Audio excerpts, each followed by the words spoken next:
All right, the Vancouver Winter Olympic Games just 115 days away. This Thursday, the Olympic flame will be lit and begin its journey to the city. Joining us now to discuss the Games is John Furlong, the CEO of the Vancouver Organizing Committee for the 2010 Olympic and Paralympic Winter Games. John, thanks for joining us. Pleasure. Let me ask you, first of all, does it feel like it's very close, 115 days? Have you got everything taken care of? Yes, it does. Well, you know, when you start, you feel like it will never arrive. And now, tonight, we go to Greece to light the Olympic cauldron on Thursday. Next week, we pick it up, we bring it to Victoria, and that really begins the Olympics, because we'll then share that with the country. And we're sort of sliding in now to the last, days and weeks. We're in the fortunate position of having the venues built, the infrastructure is done, so we're able to spend our time dealing with the experience itself. What about the business side of things? I mean, have you got all your sponsors lined up? Is the business side It's in good shape.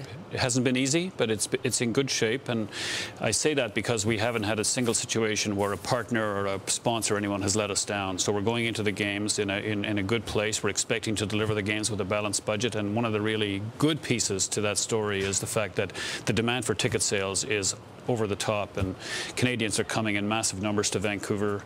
We're expecting and hoping to sell out the Games, which in an economy like we've been through is a pretty extraordinary situation for us. Have you sold out already the biggest events? The ski jump is one that obviously everyone wants to see. Obviously downhill skiing is going to be interesting. Ice hockey, always a big draw. Hockey is the hottest ticket in Canada. To get a ticket to the gold medal hockey game is as tough a ticket as you can get anywhere in the world. So the ticket sales have gone extremely well. Last time we went on sale with tickets, we had 1,500 hits per second on our website. So everything we've put on sale so far has gone. We have one more allocation to come. So you limit them so that they don't sell out immediately? Well, we want to, but we can't. You can't put all of the tickets on sale till we know where all the camera positions are and what every configuration is going to look like, and we're now in that place. So we're expecting at the end of the year they'll be very scarce to get a ticket at that point. Let me ask you about the sponsors again. Who are your biggest sponsors, or who are the guys that you count on the most to deliver these Olympic Games? Well, they divide into two groups. In Canada, it's companies like Bell, RBC, HBC, Rona, GM. Around the world, it's companies like Coca-Cola, GE, McDonald's, Athos Origin, and in every single situation, we have full participation. Every commitment's been met. We're in great shape.